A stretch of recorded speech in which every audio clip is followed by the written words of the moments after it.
Intelligence is supposed to be an advantage. That's what we're told. Be smart, work hard, think critically. These are the traits society claims to value, but the reality is much darker. The smarter you are, the more isolated you become. The more you see, the harder it is to connect with those who don't. And worst of all, the more intelligent you are, the more likely you are to become a target. Schopenhauer saw this contradiction centuries ago. He realized that intelligence, rather than being a gift, often functions as a curse. Society needs intelligent people, innovators, problem solvers, deep thinkers, but it doesn't want them. Why? Because intelligence disrupts the natural order of things. It questions authority, dismantles illusions, and forces people to confront truths they would rather ignore. And for that, society fights back. Look at history. The greatest minds, Socrates, Galileo, Nietzsche, Van Gogh, were not celebrated in their time. They were ridiculed, ostracized, and, in some cases, destroyed. Not because they were wrong, but because they saw too much. They refused to conform, and society made them pay for it. Schopenhauer understood this pattern. He saw that intelligence isolates, not because it is rare, but because it is threatening. The average person does not fear stupidity.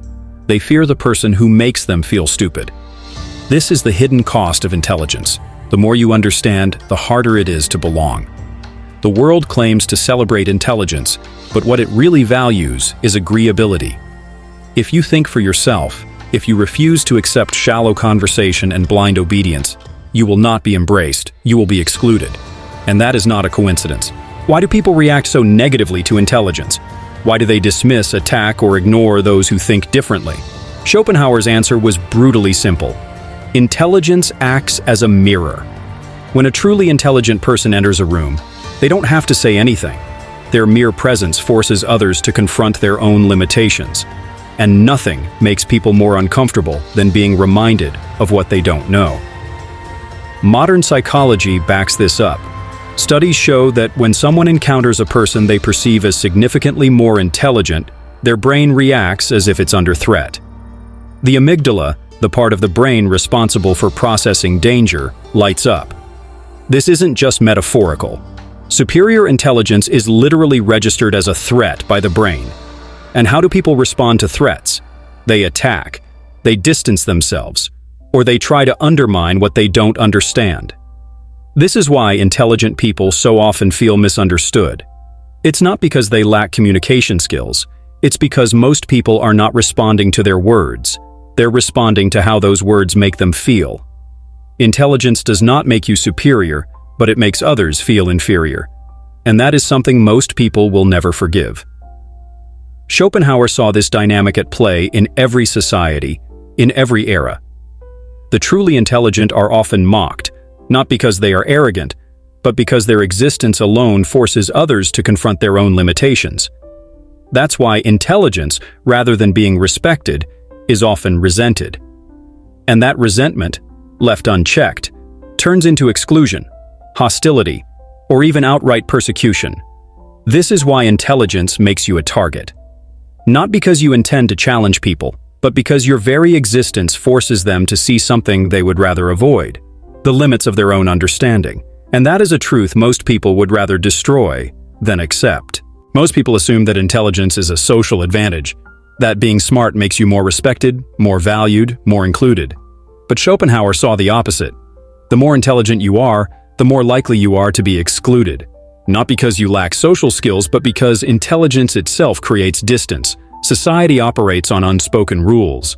Blend in, don't ask too many questions, laugh at the right moments, keep conversations light. Intelligence, by its very nature, disrupts these rules. An intelligent person cannot help but see through shallow social rituals, and that makes them dangerous to the harmony of the group. This is why the most well-liked people are rarely the smartest. They are the ones who instinctively understand how to keep the group comfortable. They never challenge assumptions, never introduce ideas that are too complex, never make others feel out of place. The intelligent person, on the other hand, has an instinctive need for truth. And truth, more often than not, makes people uncomfortable. This is why deep thinkers are often left out. Not because they are unlikable, but because they threaten the cohesion of the group, and groups protect themselves. They reject the one who doesn't conform, who doesn't participate in the social performance. This is why intelligence, rather than making life easier, often comes with a price. If you think deeply, you will find yourself on the outside looking in, not because you want to be, but because the group wants you to be. Intelligence does not just make socializing harder, it makes loneliness inevitable.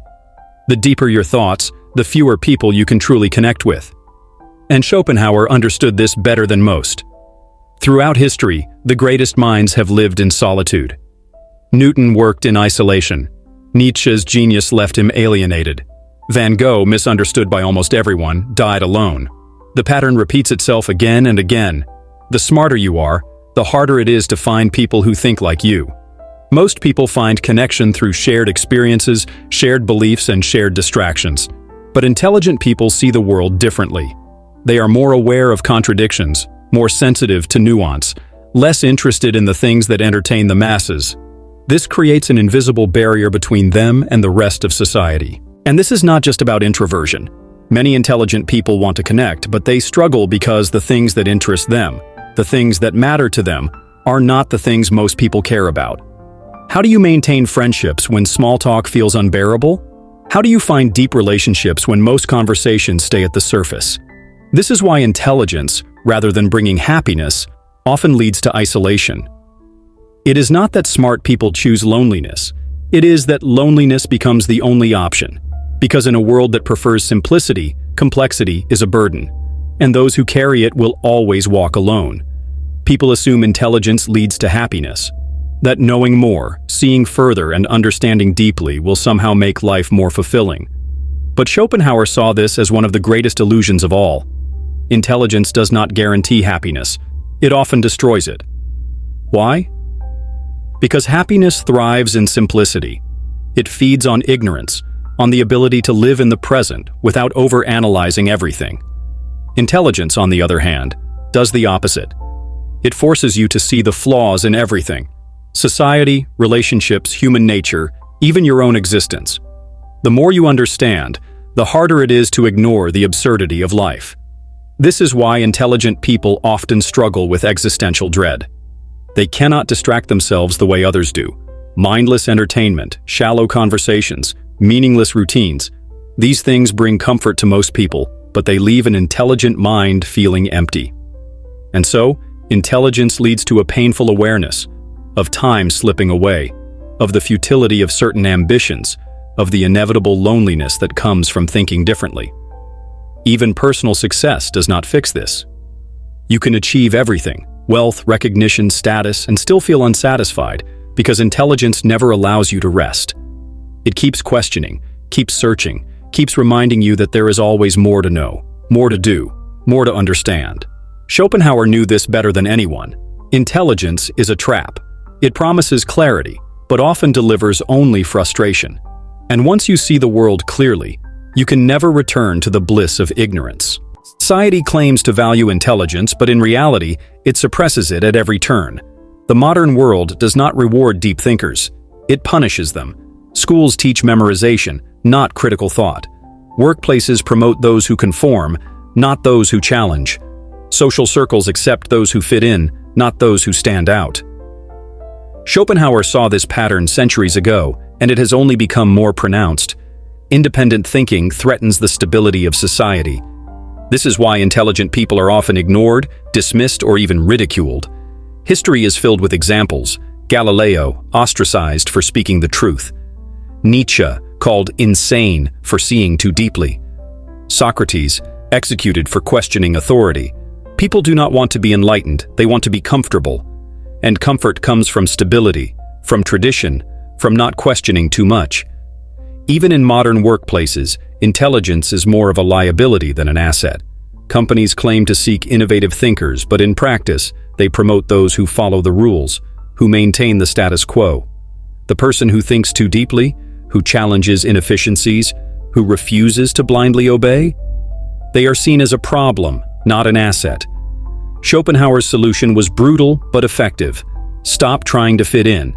He believed that intelligent individuals should embrace detachment, stop seeking approval from society, and instead cultivate self-reliance.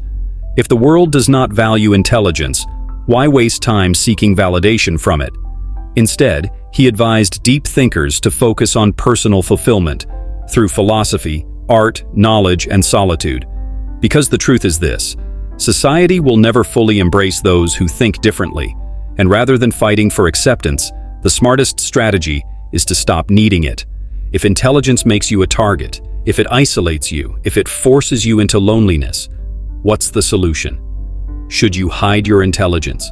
Should you suppress your thoughts just to fit in? Schopenhauer had a different answer. Be strategic. The truth is, the world is not built for highly intelligent people. It rewards charm over depth, conformity over originality, simplicity over complexity. But that doesn't mean intelligence has to be a curse. The key is knowing when to use it and when to hold back.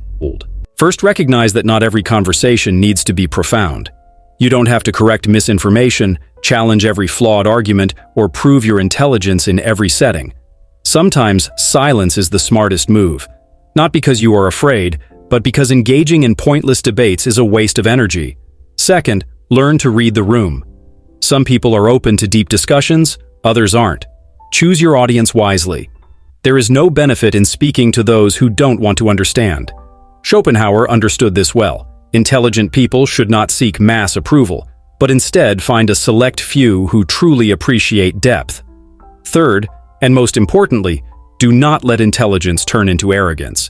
The moment you feel the need to prove your intelligence, you've already lost. True intelligence is knowing when to share your thoughts and when to keep them to yourself. The world will always resist deep thinkers, but that doesn't mean you have to suffer for it. The smartest people throughout history have learned to navigate society, not by dumbing themselves down, but by choosing when to reveal their intelligence. In a world that punishes those who think differently, survival is not about being the smartest. It's about being the smartest without making yourself a target. If this resonated with you, please subscribe to my channel. We explore the hidden truths of history's greatest thinkers and uncover the realities society doesn't want you to see. Let us know in the comments. Have you ever felt like intelligence has made your life harder? We're just getting started.